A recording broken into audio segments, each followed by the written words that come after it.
But this is what actually human means. When we see the suffering of people, we feel the pain. We never see what he believes or thinks, or what he expresses, what he does. This is what human means actually. There are a few things which I just noted and I would like to express. You see the journalist, his role. He just made some statement somewhere, and what actually that finally led to. He in fact said to himself, he said that words have consequences. People don't think before speaking that what they are speaking and what it may actually lead up to. He was a journalist, and even if you see the journalists of today, and in a broader sense the media itself, you will find they are exactly playing the same role. They are just feeding the minds of the people in a particular, for the particular interest of some politicians, some businessmen, and some powerful people. When I came, the secretary ma'am, she invited me to sit there. It is a human thing that whatever we think is best for somebody, we do it. Isn't it? It's a very human thing. If I have something good, which I think it is good for you, I will offer it. Isn't it? Now, the whole rhetoric of this conversion is construed as if something fishy is going on. I say, what is the problem if I have something and I present to you before you, see, this is what I believe and I feel this is good for you, what is the problem in that? They say it is brainwashed. If it is a brainwashed, then every advertisement which you are seeing on the TV is brainwashed. It is used for brainwashing. Every marketing manager is doing the brainwashing. Everything we study in the education system is brainwashing. Every newspaper which we study is a brainwashing. If we don't go for new ideas, how will we educate ourselves? We will be at the same level where we were. It is the accepting new ideas, countering new ideas, and based on our understanding, we accept or reject. This is what the whole premise is, and this is what humans should be. If we are so, I would say it is being intellectual bankrupt that somebody would say, no, I won't give any ear to any new idea, then what you are. Second thing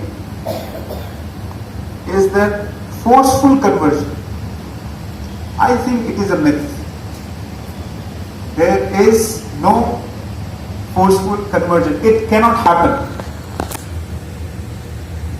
Because when something is forced, its result or effect exists as long as the pressure or the force exists.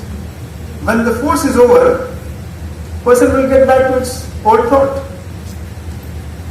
Being a Muslim in India, they say that Muslims of India, they are forcibly converted. They converted by Mughals, they converted by Delhi Sultanate. They are the converted by force. The problem is, if it is by force, what force we have right now? Why should I, as an individual, why should now, because there is no force, I should get back to my previous position? And not only the force, I will say there is anti-force. Now they are forcing us to leave our religion, and they are welcoming, they are saying Ghar Wapsi. In that situation, what is stopping me? While I am being harassed, in fact, I don't know whether you see things or news from others' perspective as well, but sometimes you try to see yourself as a Muslim, that how they see the news. Let me tell you very frankly, every morning we get up with the bad news. It's been long since we have heard the good news. Every day, every morning we use Facebook, somebody is being beaten, somebody is harassed in the metro, somebody is killed, some bomb is falling on some places, somebody is trapped. You watch Twitter, you watch news, you watch people. I myself, one day I was traveling in metro and I was harassed. Now, if you see all this, what is keeping me still with my faith? It is the conviction. But unfortunately, they don't understand this. They say freedom. It's freedom to practice faith. There should be a freedom to see white as white and black as black. I think this is what's required. But there is a problem. People don't want the masses to see black as black and white as white.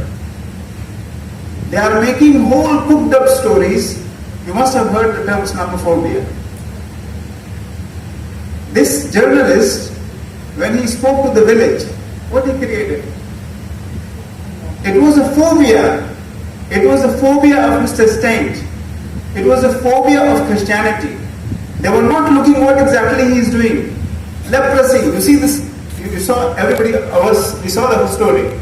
Leprosy, what a big thing which he was doing. They were not able to appreciate. That became null and void among the whole villagers. The whole villagers came and they just killed that noble man. Because they created a phobia. Because they didn't want to see the black as black and white as white. They wanted to create an atmosphere.